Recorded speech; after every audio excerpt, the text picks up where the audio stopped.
படம் ஆரம்பிச்சு ஒரு 5-6 நாள் படப்பிடிப்பு முடிஞ்சோன்னு ரஜினிகாந்துக்கு தெரியுது, ஆகா நம்மளை வச்சு செய்கிறாங்க, இது வேலைக்கு ஆகாது இந்த படம் அப்படின்ட்டு. ஆனால் அது யார்கிட்ட சொல்கிறது? பஞ்சன் தான் நடிக்க சொல்லியிருக்காரு, அவருடைய தயாரிப்பு.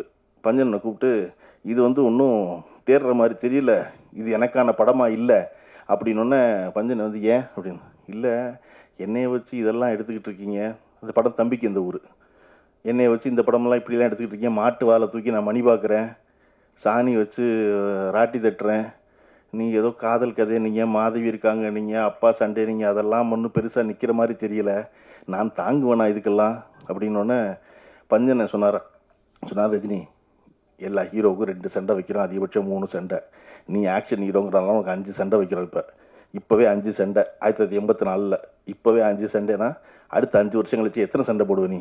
14 ரீலுக்கு 14 சண்டையா?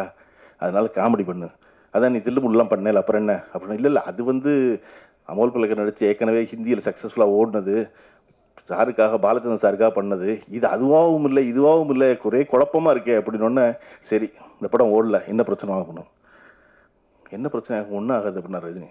யாருக்குப்பா பிரச்சனை? உங்களுக்கு தான் பிரச்சனை, நீங்கள் தான் தயாரிப்பாளர், என்னை வச்சு இது எடுக்கிறேங்கிறீங்க, ரைட்டு நான் நட்டப்பட்டுக்கிறேன், நீ இந்த படத்தை நடி, இந்த படம் ஓடும். ஆனால் இந்த படத்துக்கு அப்புறம் உன்னுடைய கடைசி படம்னு ஒன்று இருக்கும்ல, அது வரைக்கும் உன்னால் காமெடியை விடவே முடியாது, நீ 15 நிமிஷம் காமெடி பண்ணிட்டு தான் அடுத்த வேலை செய்கிற மாதிரி ஆயிடும், அதனால நீ இதை நடி அப்படின்னு பஞ்சநாசத்துடைய கட்டாயத்தின் பேரில் ரஜினிகாந்த் நடித்த படம் தான் தம்பிக்கு இந்த ஊர். அது பஞ்சர்நாசலம் என்கிற கதாசிரியர் என்கிற இயக்குனர் என்ன நம்பினாரோ அது அப்படியே திரையில் நடந்தது. அது வரையும் ரஜினிகாந்த் அப்படி ஒரு காமெடி பண்ணி, ஸ்லாப்ஸ்டிக் காமெடி பண்ணி பார்த்ததில்ல. இன்னைக்கு வரையும் காமெடியன் மாறலாம், இல்லாமல் போகலாம், ஆனால் ரஜினிகாந்த் 15 நிமிஷம் காமெடி பண்ணி தான் வர்றாரு.